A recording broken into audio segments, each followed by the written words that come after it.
kept on getting still more pets, and of course it cost a lot to feed them. And the money he had saved up grew littler and littler. Then he sold his piano and let the mice live in the bureau drawer. But the money he got for that, too, began to go. So he sold the brown suit he wore on Sundays and went on becoming poorer and poorer.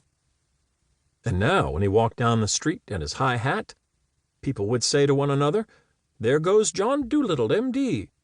There was a time when he was the best-known doctor in the West Country. Look at him now. He hasn't any money, and his stockings are full of holes."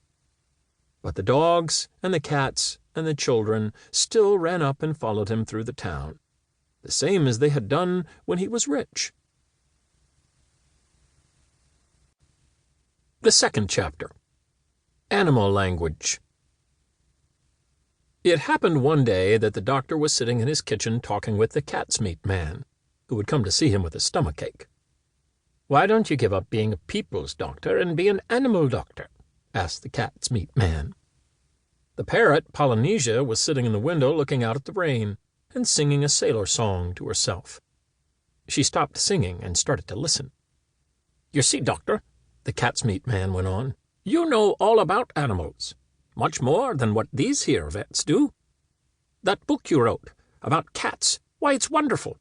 I can't read or write myself, or maybe I'd write some books. But my wife, Theodosia, she's a scholar, she is, and she read your book to me. Well, it's wonderful. That's all that can be said. Wonderful. You might have been a cat yourself. You know the way they think. And listen, you can make a lot of money doctoring animals. Do you know that?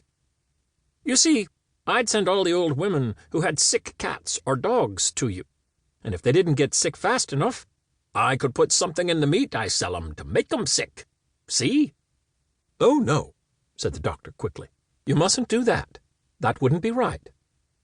"Oh, I didn't mean real sick," answered the cat's meat man. "Just a little something to make them droopy-like was what I had reference to. But as you say, maybe it ain't quite fair on the animals, but they'll get sick anyway, because the old women always give 'em too much to eat. And look, all the farmers round about who had lame horses and weak lambs, they'd come. Be an animal doctor." When the cat's meat man had gone, the parrot flew off the window onto the doctor's table and said, "That man's got sense. That's what you ought to do. Be an animal doctor. Give the silly people up if they haven't brains enough to see you're the best doctor in the world. Take care of animals instead. They'll soon find it out. Be an animal doctor." "Oh, there are plenty of animal doctors," said John Dolittle, putting the flower pots outside on the windowsill to get the rain. "Yes, there are plenty," said Polynesia, "but none of them are any good at all. Now listen, doctor, and I'll tell you something. Did you know that animals can talk?" "I knew that parrots can talk," said the doctor. "Oh, we parrots can talk in 2 languages, people's language and bird language," said Polynesia proudly. "If I say, 'Polly wants a cracker,' you understand me.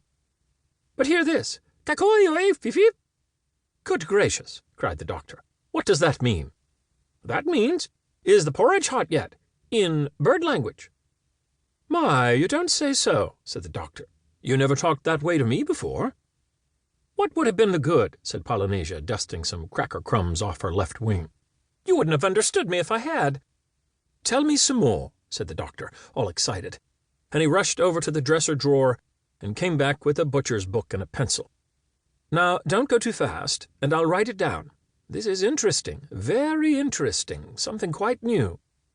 Give me the birds ABC first. Slowly, now." So that was the way the doctor came to know that animals had a language of their own and could talk to one another. And all that afternoon, while it was raining, Polynesia sat on the kitchen table giving him bird words to put down in the book. At tea-time, when the dog Jip came in, the parrot said to the doctor, "See, he's talking to you." "Looks to me as though he were scratching his ear," said the doctor. "But animals don't always speak with their mouths," said the parrot in a high voice, raising her eyebrows. "They talk with their ears, with their feet, with their tails, with everything. Sometimes they don't want to make a noise. Do you see now the way he's twitching up one side of his nose?" "What's that mean?" asked the doctor. "That means